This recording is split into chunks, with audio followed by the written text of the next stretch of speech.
In such a delicate place, staring my future in the face. Worry comes to us naturally. It's a tool for survival. And then we have our imagination, which is, is that piece that separates us from the rest of the animal kingdom. We can think about things that aren't here. We can imagine things. Each day that it brings, you stay the new girl. You're desperately wanting a sense of belonging. They can actually see the parts of your brain when you're imagining doing things, and it's as if you were doing it. Yeah. So that's fascinating. And I've read of athletes who were injured, and rather than just sit around and lose some of their physical ability, lose some of their edge from not being able to do their practice, they were just doing it through their imagination, really getting into it, right, Amy, with feeling it through, like you mentioned, the five senses, not just a thought, but actually smelling the grass that they were running on, or feeling the sweat from the workout or the physical part of it. So in that way, the brain, they found that they actually didn't even lose any of their physical muscular mass. It affected everything, just their ability to run this through their imagination. So this is a tool we can all use. Once again, this is not just limited to special people. Everybody can do this. We don't need to be a world-class athlete to tap into this. So I think it's a powerful force that we don't give enough attention to. Let my honesty spill out through the pages. You're listening to Escaping the Rat Race. I'm your host, Amy Leo, a singer-songwriter and mental health educator. And our show is all about questioning the status quo and pushing the boundaries into what's possible for human beings and not probable. So tune in and get ready to escape the rat race, not only the monotonous 9-to-5 work grind, but also that incessant internal mental chatter that prevents most of us humans from experiencing more joy, peace, clarity, and freedom. Good morning, good afternoon, or good evening, depending on wherever you are in the world today, whether you're on one of the beautiful islands in Hawaii, like our guest speaker, which sounds quite lovely, I have to say, or if you're in a small town in America, maybe you're in a city in Europe, wherever you are, we have a really fantastic show lined up today. We have Gina Ryan. She is the host of the podcast series called The Anxiety Coaches. So you can probably imagine today we're going to be diving into anxiety. And what I really enjoy about Gina is how simply she addresses this thing that comes up for so many of us. I think sometimes, Gina, I don't know if you experience this, but anxiety is actually pretty common. So, if you've had panic attacks, if you have a diagnosis of PTSD, you are not alone, first of all. And as we kind of share through this podcast, hopefully you'll be able to take home not only some inspiration and hope, but also some practical things that you can do to have more ease in your day-to-day. So that's kind of what we're hoping for today and what we're showcasing. So with that, I'm going to let you take it away, Gina, and I'd love if you could just highlight for the listeners, what is anxiety to you? And also if you could touch upon how does imagination actually relate to anxiety? I know you did a podcast on that subject a while back, and I think it's really fascinating how you share in this way. Great, Amy. Well, first, let me thank you for having me. It's delightful to spend time with you. Yes, we do all have anxiety, even when you are no longer suffering with what I call anxiety-panic. That's what I'm talking about on my website, because everybody as a human being is going to suffer and struggle with challenges and difficulties in life, and we will have anxious moments. We will have anxiety. But what happens often is once you become highly sensitized through perhaps maybe just having too much anxiety and you're overstimulated, your nervous system is overstimulated, you get stuck in what I call anxiety panic. And that may be where some people are being diagnosed. I don't diagnose people, so I don't go there.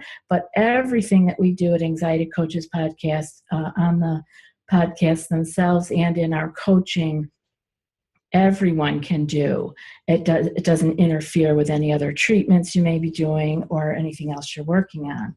So to me, anxiety panic is being stuck in that loop of overstimulated nervous system, and your actual physical hormones are firing, your stress hormones of cortisol and adrenaline, and there's others. It's in a very big cascade, which I won't get into, but those are being released over and over and over again. And so you never get to reset. You never get to that place where the parasympathetic nervous system is kicking in and you feel peace and you feel calm, because that's where the healing takes place.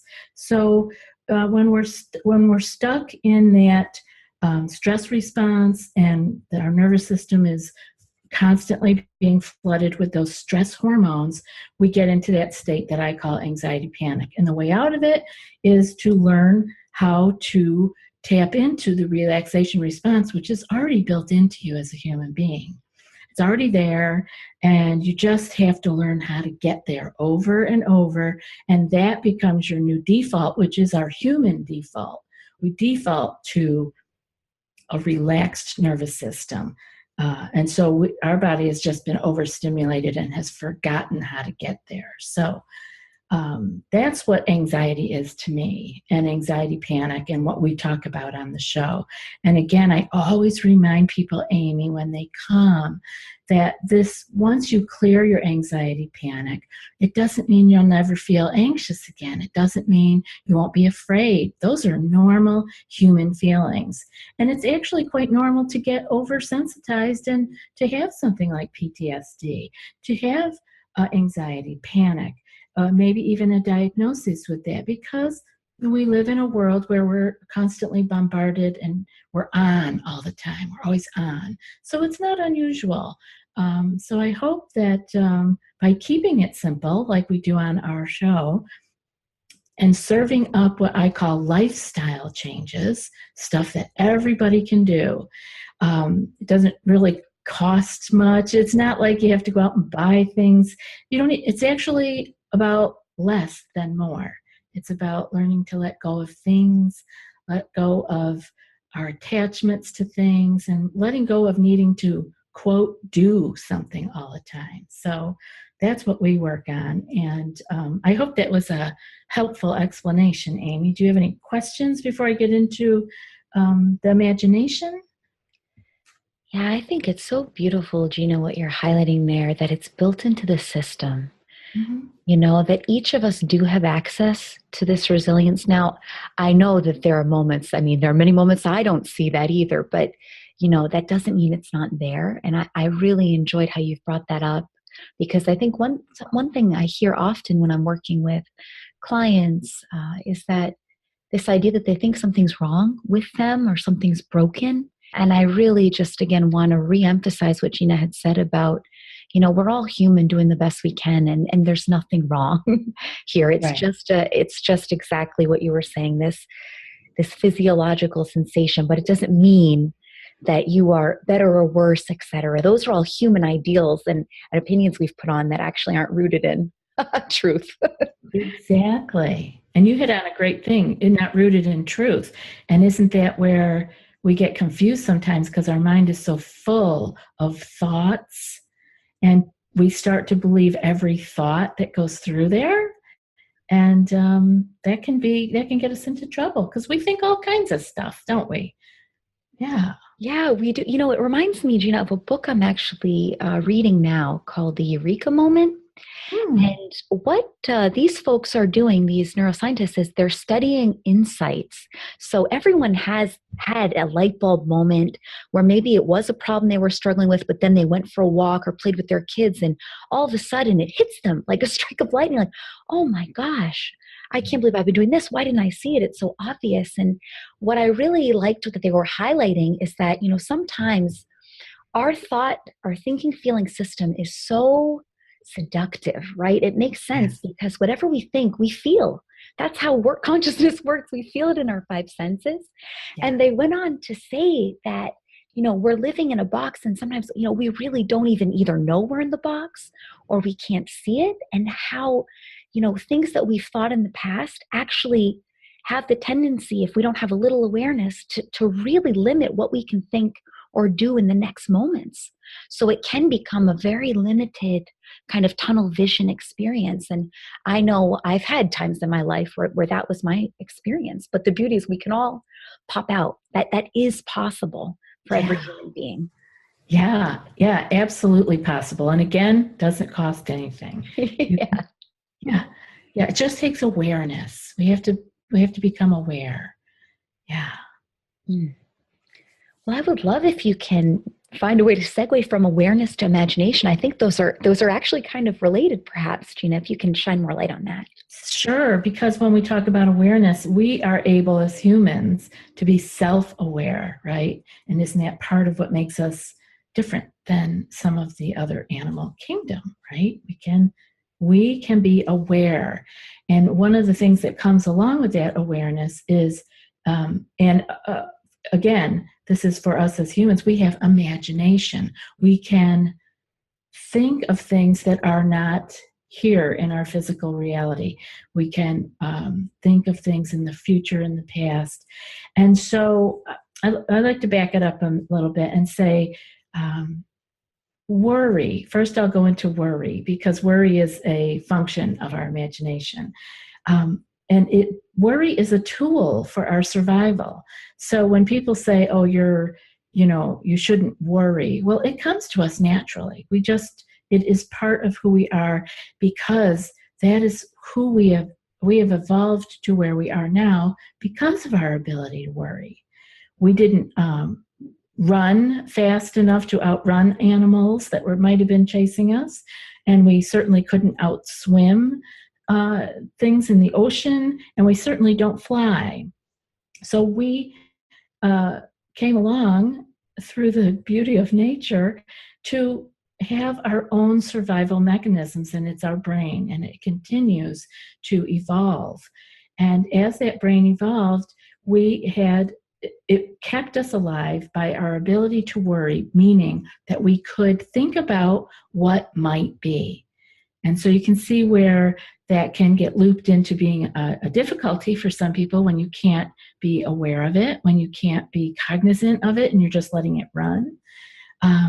So worry comes to us naturally. It's a tool for survival. And then we have our imagination, which is, is that piece that separates us from the rest of the animal kingdom. We can think about things that aren't here. We can imagine things. I mean, you're reading up about neuroscience, and they can actually see the parts of your brain when you're imagining doing things. And it's as if you were doing it. Yeah. So that's fascinating. And I've read of athletes who were injured, and rather than just sit around and lose some of their physical ability, lose some of their edge from not being able to do their practice, they were just doing it through their imagination, really getting into it, right, Amy, with feeling it through, like you mentioned, the five senses, not just a thought, but actually smelling the grass that they were running on, or feeling the sweat from the workout or the physical part of it. So in that way, the brain, they found that they actually didn't even lose any of their physical muscular mass. It affected everything, just their ability to run this through their imagination. So this is a tool we can all use. Once again, this is not just limited to special people. Everybody can do this. We don't need to be a world-class athlete to tap into this. So I think it's a powerful force that we don't give enough attention to. We often, especially those of us who are sensitive, I grew up with everybody telling me, you're so sensitive. Yeah, I did. I felt the world differently. I felt it a little bit more. I was a little bit more open or sensitive, and that it doesn't have to be a bad thing once you know how to recover and recuperate. But what I had was an imagination I was that was maybe going wild sometimes, right? Once I got oversensitized and feeling on edge, then the imagination would not go to helpful things, but maybe to worry. Then it kicked into worry, and not worry to keep me alive and survive, which we don't need to quite do that all the time, but just staying in that negative loop of my imagination. That's what worry is. It's a function of our imagination. And when we can see that, I think it really helps us decide, what am I going to think about? Where am I going to go with this? Rather than just going there by rote. Whatever happened before, we're just going to keep thinking the same things over and over again. We have the ability to change our mind, to change our thoughts. And when we do that, when we use our imagination, and when we can let our mind settle through what I talk a lot about on the podcast about mindfulness and meditation, that the brain actually begins to change. And the brain changes to help us think, so that we can, our mind will help the brain to change more. It's a beautiful, now that's a good loop to be in, right? Where we're actually using our mind to settle and be calm so that our brain can change. And then when the brain feels better and is more connected, you think different thoughts, you feel better, you feel calmer, and your mind is settled again. So it's a good loop to be in. Definitely. There's this truth of, wherever your attention goes, your energy flows. I've definitely experienced that. And when you were speaking, Gina, I was really struck by being reminded of a story of a friend I had, that she had a really kind of tumultuous relationship with her boss. And she would think about it as soon as she woke up, and as she's thinking about it, as she's eating her cereal or then taking a shower, by the time she had gotten in the car, she was already so revved up and physiologically, like we're talking about, had reactions in her body. And it was so beautiful when she saw for herself, like, oh my gosh, my boss isn't even here right now. I mean, it's incredibly powerful to really, again, reemphasize. It fascinates me all the time, really. Yeah, because then she's experiencing physically as if her boss were there reprimanding her. And that's when we've given our worry, our imagination running wild in a direction that we don't need to. Because then it isn't even helpful in problem solving. Like, how am I going to deal with my boss? You can't even answer those questions when you're ramped up with those stress hormones running through your body. And you do feel it. Your digestion shuts down, right? You don't feel good in the gut. Your heart could be pounding faster. It's amazing, just from thinking about somebody that's not even there with you. And some of the ways around that is to begin to reframe things, like in very tiny ways. I'm a big believer in small steps, not just do it kind of thing. Just do it can be too hard. It's too big. But if we can just ask ourselves little tiny questions, like, what could she do? She could ask herself, what could I do to help my boss today? Like, something even as simple as changing it around, like not being afraid of the boss, but what could I do for him today? Like, he aggravates the heck out of me, but I wonder what would happen if I did something for him. Or just putting, another way to do it is to put it on the back burner. I have people do this all the time. Okay, I'm realizing I'm eating my breakfast, my stomach's tied in knots, my boss isn't even here. Perhaps just for 10 minutes, I can put that thought on the back burner and finish my breakfast, and I can get back to that thought in 10 minutes.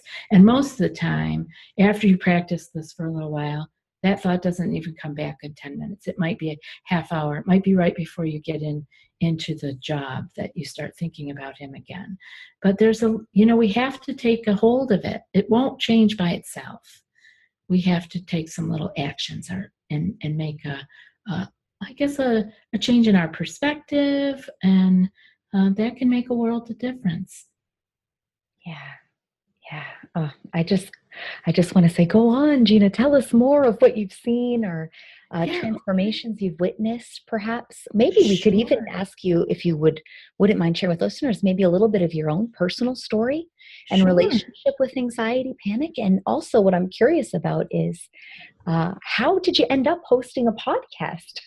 Because we've talked before and you said, well, it was a surprise to me as it was to anyone, basically. So I'd love to kind of hear how all of this has kind of manifested in your own life. Well, sure. Back when I was, like I said, when I was a kid, people would say, "Oh, you're sensitive." So, but it never really manifested in any real difficulty in my life. I think maybe my feelings got hurt easier than my brother and sister, or things like that. But when I was around 18 or 19, this was probably a culmination of being sensitive. Some people come into the planet just having a nervous system that's a little bit more uh, raw than others. And there's nothing wrong with that, because there's a lot of beautiful gifts that come with that also. But so I was probably just like that. In 18 or 19, that's that time I graduated from high school when I was 17. So I was, finding my way, and some things were working out and some things weren't. And I think there were a number of little things that happened that, along with my sensitive nature, I didn't actually have anything that caused me PTSD, because I wasn't afraid that my life was in danger, but they were like shocking things to my system. I had a grandfather who was very close to me, and he was ill, and I was alone in New York City. My dad had gone back. I was just this multitude of, small town girl in the big city alone, setting off his apartment alarm. Now, this sounds small, but this is a good thing for listeners to hear, that trauma is in the person who experienced it. They get to decide if it was traumatic or not anybody around them. Falling off a bike can be no big thing to one kid, and it can be a traumatic experience to the kid behind him. So this was, although, like I said, it wasn't anything that would give me PTSD, but it shocked my system. I was leaving his apartment, closing the apartment, and I hadn't done the alarm things on the inside, so that when I shut the door, the alarm went off. And it scared me to death. I'm already rushing. I have to see my grandfather after a surgery, and then I have to get myself to this giant airport in New York City. So I have all this going on. I'm already in a bit of a stressful state, and that loud alarm, it's like those school alarms that went off. And I didn't think anything of it at the time, except that I was scared, and I figure everything out and I go forward. But this is what happens.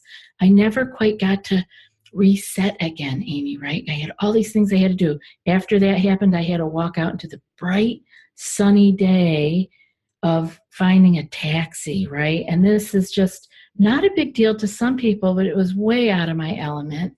And I'm trying to do this. I'm going to a hospital. I'm seeing a very ill, very close relative. One thing after the other, not having that opportunity to get into that parasympathetic nervous system where I'm calling up the relaxation response. It just wasn't happening for a long time. This is a long stretch. So this is one of the ways you can get there.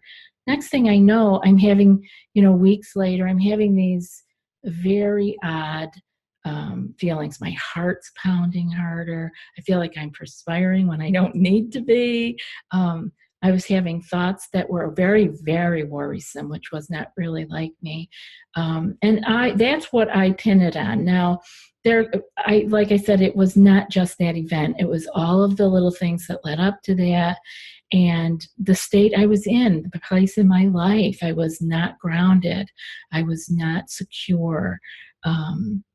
So this was a long time ago. This was like 1973, 1974. You didn't go see a therapist. That just didn't happen.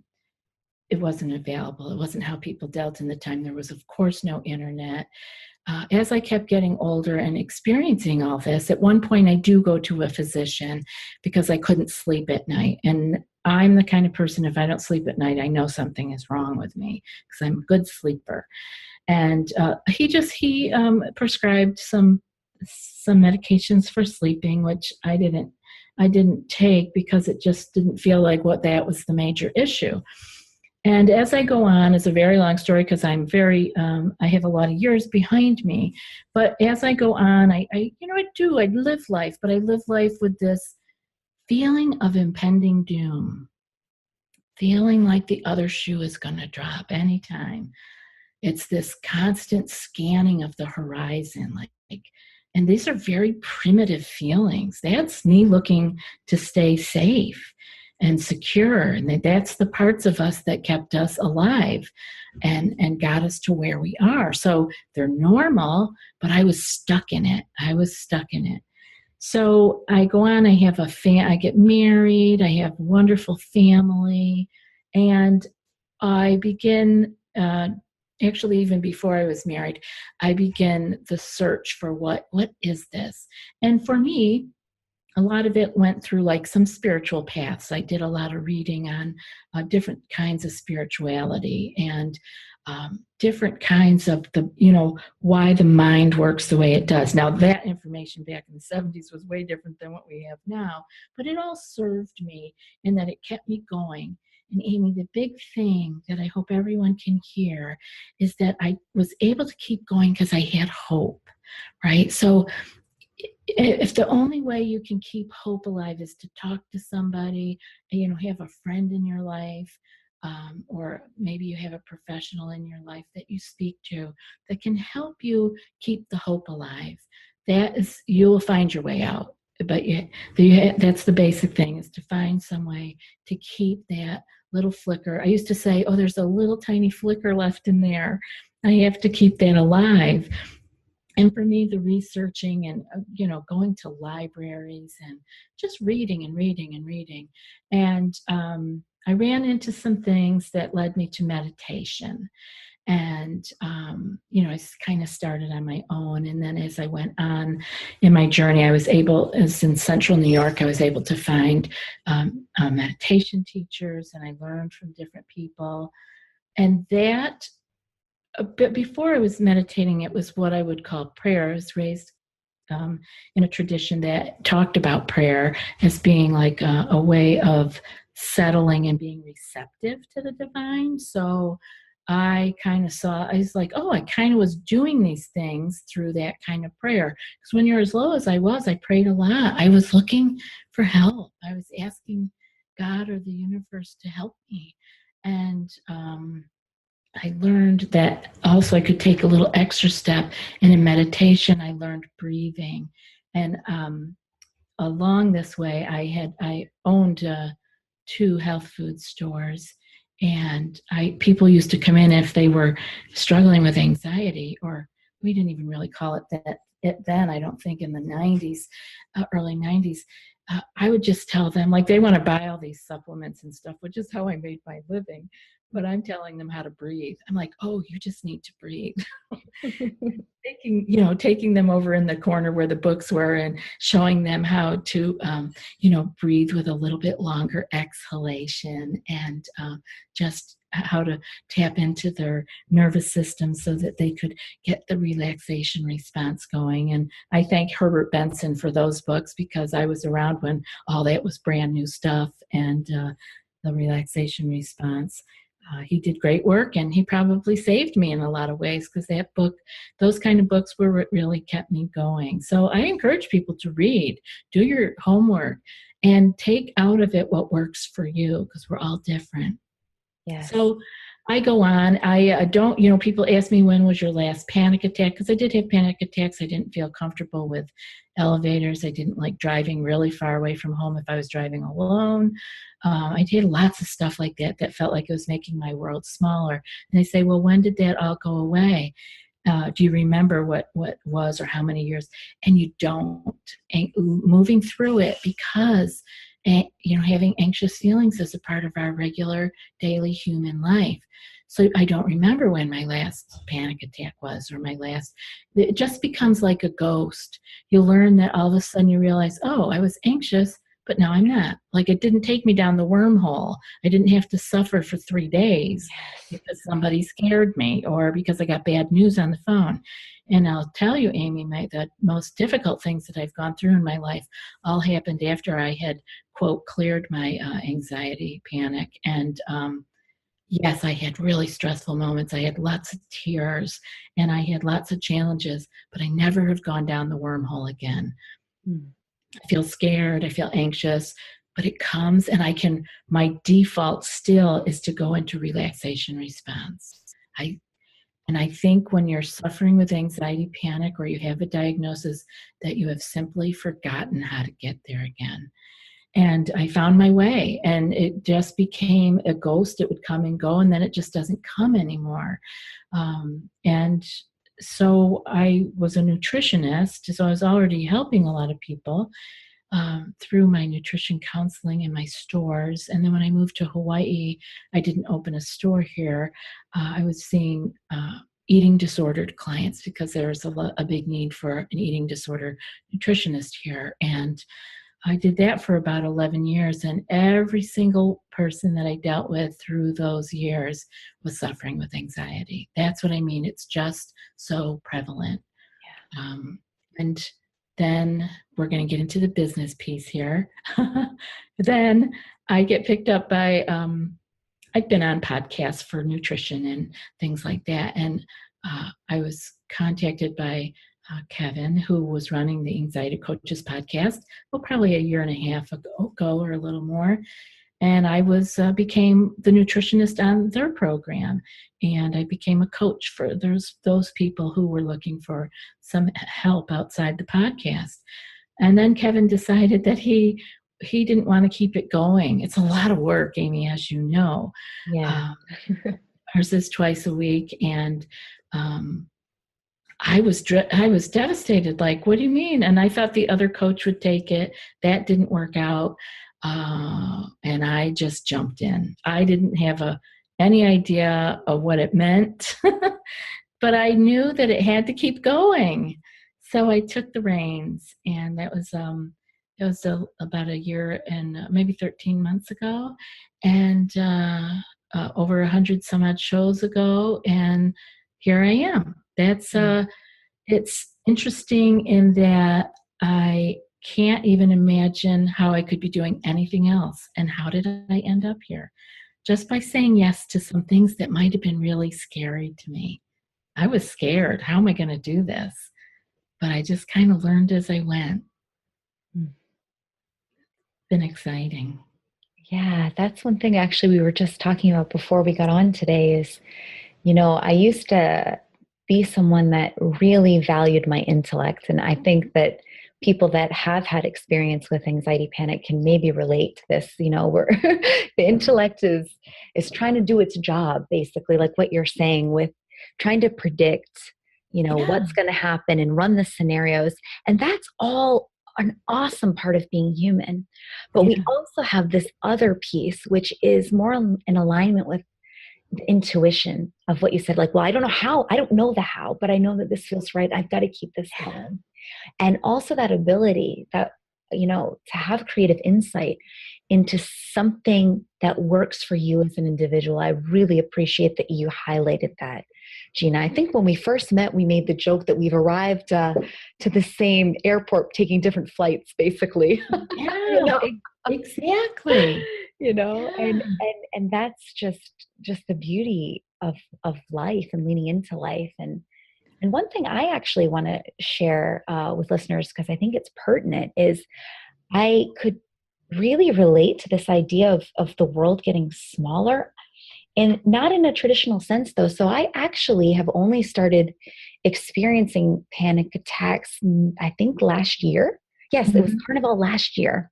So it's really interesting that when I share this with people are like, well, what? Like, how could that be? Something had to cause it, and this and that. And sure, I can make up a whole bunch of reasons. But what I've seen is that I used to have a misunderstanding of the cause and effect. And I think that that's something that we all experience in our cultural stories, even the words we use, right? Like, she made me feel X, Y, Z. And what I've really at least seen for myself is this is an inside out process, in the sense of My thought creates my feeling. And I don't mean our conscious thinking. I'm talking more about the principle of thought, of what you've been speaking out about, I think, in just different words, Gina. This ability to have energy interact with our biochemistry in creative ways for each one of us, because we're all unique physically. That's true. Yeah. And what I saw about this smaller reality is that I was starting to get these panic attack sensations when I was doing things I really enjoyed. I mean, I travel a lot back and forth to Europe. And so I experienced it on a train in Carnival, and it was frightening. I mean, it felt like each second was lasting an hour. When am I going to be able to get off this train? And I really felt, exactly what you're saying, the physical sensations. And this happened a few more times. It happened, once when I was in a nightclub and I love dancing. And then it happened again when I'm on a plane. They're getting ready to close the doors and I'm sitting in a window seat, which typically I usually sit at the window seat. I like to look. And I can clearly see the connection. For whatever reason, awareness popped in, consciousness in that moment. And it could be like what you said, Gina, that I had been looking in this direction. I had been reading. I had knowledge of at least what the mindfulness community was doing, or the three principles community. I think that really helped. And I'm so grateful because I saw, oh my gosh, I just had the thought, I can't get out of here even if I wanted to. And I directly saw that thought was linked to my sweating hands and my racing heartbeat. And what was so beautiful is I just left it alone and it dissipated. And I thought, oh my gosh, this is what's on offer for everyone, to have more psychological freedom in their day to day. Where again, and it may turn out that, like you said, it's just a couple hours for someone instead of a couple days where they're feeling, revved up. But again, that hope piece is imperative. And there's nothing special about Gina or I. I really want to make Really, I know. Thank you, Amy. Thank you. We aren't gurus. We just have been looking in a direction that's different than the traditional norms of what we're told. I really think that it's just that with consciousness. But I could really see really quickly, again, just to kind of put a bookend on this idea of smaller, I could really see, and I had so much more compassion for people in my life that have dealt with anxiety, panic, like my father or my best friend, and I really had so much compassion because I thought, oh my gosh, I can absolutely see that if I didn't see that this was coming inside out, I would absolutely, it's logical. It makes sense that we want to protect ourselves. Yes. I would start avoiding these places. It would make sense. I would avoid planes maybe more, or even if, maybe I knew I had to take a flight, I can see that I wouldn't be able to sleep because it's uncomfortable. I mean, no one likes being right. Yeah. Yeah. It's hard to sleep when you have all that cortisol and adrenaline running through you. Yeah. Yeah. But to just get some awareness for yourself and test out, what Gina and I talk about on our shows in your own life. That's the beauty, Gina. We don't have to convince anyone, and everyone's life is their own classroom. And that's just so fun to see. Yeah. It's beautiful, Amy. If anybody can just remember, like you did on the plane, to just be with it. Yes. Just let it be there. Because we can understand intellectually it's not harmful. It's not hurting me. I'm just going to, we call it floating. We're just going to let this feeling come along for the ride. But we live in a society that tells us we have to do something about it. Yes. Fix it. We have to do something, take charge. And sometimes that's not the answer. Yeah. Oh, that's such a beautiful, it feels like that's like a beautiful ending. I don't want to let you go, but.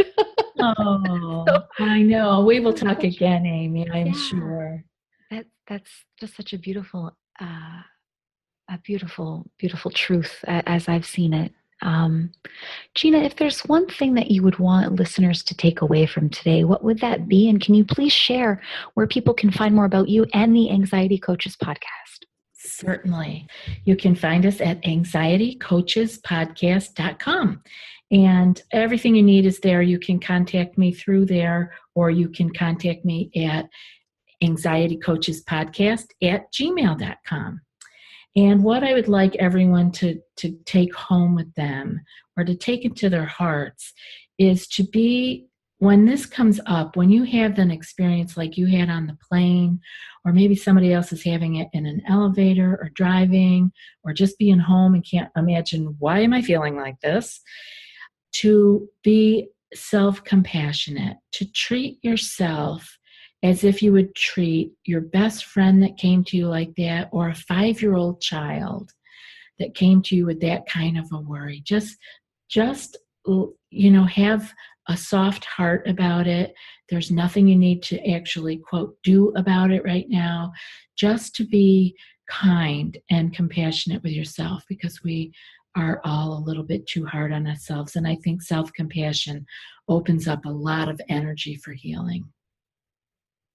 Beautiful, Gina. Thank you so much for coming on our show, Escaping the Rat Race. Of course, I'm passionate about not only the physical rat race, but we focus a lot on the inner rat race, which again are these wormholes that we all get caught in. And I just think it's so amazing. And I'm so grateful for the work you're doing in the world, Gina. So it's been a pleasure to connect with you in this life, in this way. Absolutely, Amy. Thank you for having me. Aloha, everyone. Absolutely. Bye-bye. What a beautifully practical and hopeful interview today with our guest speaker, Gina Ryan. In keeping with the theme that Gina touched upon about the immense power of imagination, the immense power of the principles of mind and thought. Kelly, cue the drum roll, please. It's time for another one of Amy's real stories.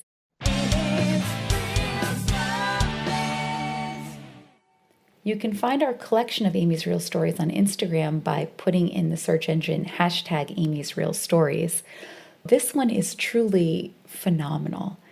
Today's real story is: woman goes on to become one of the most successful gymnasts in UCLA history after being in a car accident that left her with 2 broken legs, 2 collapsed lungs, a broken wrist, a broken collarbone, and cracked ribs. I'm going to repeat that one, like I repeat almost all of the real stories, because they really point at the potential, the possibilities of being human. What is available for human beings when we're able to see beyond our limited, conditioned thinking. So here it is again. Woman goes on to become one of the most successful gymnasts in UCLA history. For international listeners, that is a college in the United States that does have a very successful gymnastics program. So she becomes one of their most successful gymnasts to date. And that was after being in a car accident that left her with 2 broken legs, 2 collapsed lungs, a broken wrist, a broken collarbone, and cracked ribs. The gal's name is Ariana Berlin, and she's a shining example, again, of the possibilities of being human. She has a metal rod in her leg, and in spite of immense physical pain at times that prevented her from regular practice, her competitive career statistics are outstanding as she consistently received top marks in her field. And here's what's so interesting, as her head coach recounted in an interview. When you think about it, she only does gymnastics 4 times a month, maybe, and she continues to get better. I was asking her about this on a trip, and she said that she realized that her turns are so limited that she has to make each turn count. She is an interesting case study on the power of the mind.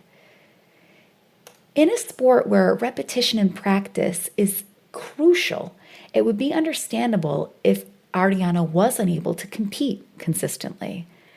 But throughout her career, she has had a determined nature that has made the impossible possible. Here's how she describes it in her own words. I never talk negative to myself. If negative thoughts ever do come into my mind, I overload my mind with positive thoughts so that no negative thoughts can come in. I don't let myself think that I haven't been training for a week. My body's done it 1,000 times. There's no reason if I take a couple days off or a week off that my body shouldn't be able to go in the same place. So I just have to make myself believe that. If you want to find more about this, there's a link to an article about Ariana in the show notes. There also was a movie that was inspired by her life story, and that's called Full Out.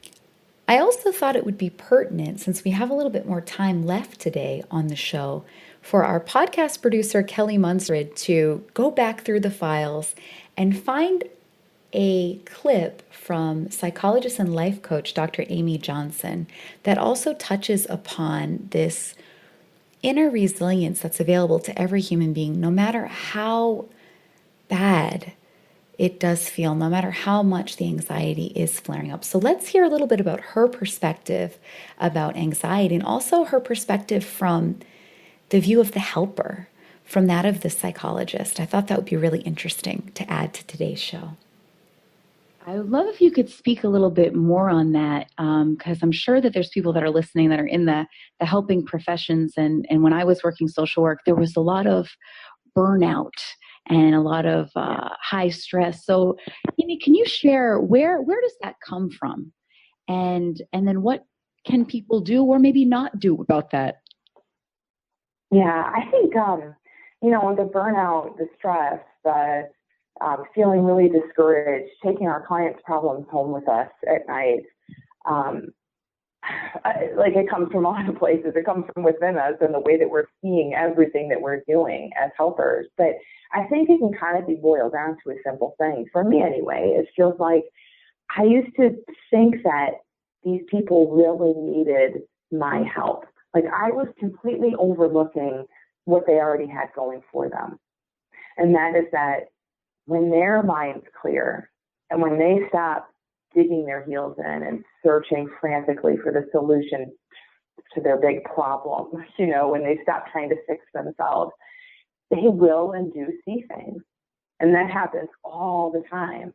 And, there's an interesting phenomenon that I think some people have seen, I'm sure, that it seems like sometimes once people kind of go into counseling or therapy or whatever it is that they're doing, sometimes they can feel kind of worse. And people will report this a lot. They feel kind of worse either in the sessions or just through that whole process of looking there regularly. And sometimes problems tend to get a little worse. And I think really, the huge part of that is like, okay, I've just acknowledged that I have a problem and they're seeing it as this big problem. And then they're doing all this stuff to try to fix this big problem. And that's a lot of effort and it's a lot of focusing on something that looks like a problem. It looks like a flaw or an illness sometimes or whatever it looks like. And as practitioners, it can look like that for us as well. So I used to see, okay, this person really has a lot of anxiety. I'm going to see if I can help them see it differently, maybe cope with it differently. Maybe they can also go on medication. Like it just looks like, oh, I'm fighting a losing battle here, and I'm just doing the best I can to help them out. And now it doesn't look like that. And so there's a lot less stress and a lot less burnout because now it looks more like something like this person is healthy. Like they have so much going for them. And I don't care what the situation is, what their predicament is. This is true of everyone. They have so much going for them. There's so much that they can see. They're wired to see things about themselves and their minds that are going to be helpful. They're designed for that. They're just really caught, it's like a little, scratch in a record. They're just really caught up in this little groove where like they think all this anxious stuff and they just happen to think that's true. They get really caught up in it. That's the only problem. So that is it's a real change. It's a total change for the client to be seen that way. It's a big change for the helper as well. It's a lot easier to sleep at night when you know that you have a lot of help. The wisdom is in them and their health is there. We've kind of built a society that honors the intellect, honors that machine, the hard drive, and kind of loses sight of the intuition, of the bigger power that's there. So again, it's not making one right or wrong or choosing or anything like that. It's just kind of coming to have an appreciation and understanding for how this works, and essentially that intuition, that common sense, that wisdom constantly coming through us.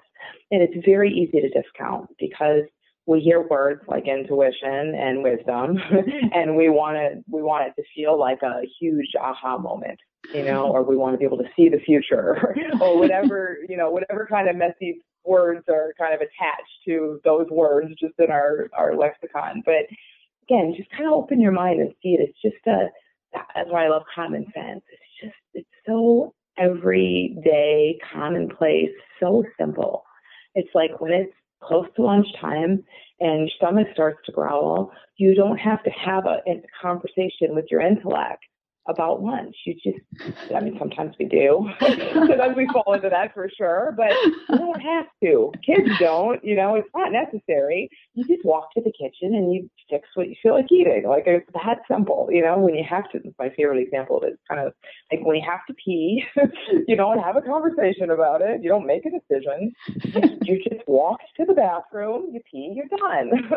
So it's like, that's what's on offer. It's something that's that simple, but also that profound. That's always working through us. And when we can kind of relax our intellect a little bit, I mean, that like so much in life just sort of shows up and flows through us. So that was today's show on anxiety. Every month we do feature one episode that focuses on inner well-being, inner game, mental health, mindset, whatever words you want to use for that. We do feature that every month. That's really important to me and my team because that piece is crucial when we talk about quote unquote escaping the rat race. And when we're honest with ourselves, we know this. We see this in our own lives. We see this for other people, or maybe stories of celebrities or biographies of popular or famous people, where you can accumulate a lot of stuff. You can accumulate a lot of accolades or titles. But if you don't have an inner well-being, an inner sense of well-being that shows up in your life that you feel you can access, that stuff doesn't really matter all that much, right? It's pretty superficial. So again, that's why this inner game piece is so crucial to our show. And part of that is what makes us different at Escaping the Rat Race, because we really take a holistic approach to helping people get unstuck, right? So the inner component is one piece. Then every month we do talk about work and money, since that is a real world logistic that we're all up against. And of course, another area that gets really sticky for people is my professional expertise, which is in the area of love and relationships. So next week, we're going to be talking about that. And I hope you can't wait for more talking about love and relationships and how to get unstuck, how to escape the rat race of dating and relationships. It's going to be a blast. So if you want to make sure not to miss any of these episodes, all you've got to do is subscribe. You do that by typing into your search engine, whether that's on iTunes or Stitcher or Google Play, Escaping the Rat Race with Amy Leo. It'll pull us up and you just click subscribe. It makes it really brainless and painless, so you get these delivered to your inbox every week. I also was really inspired this past Friday.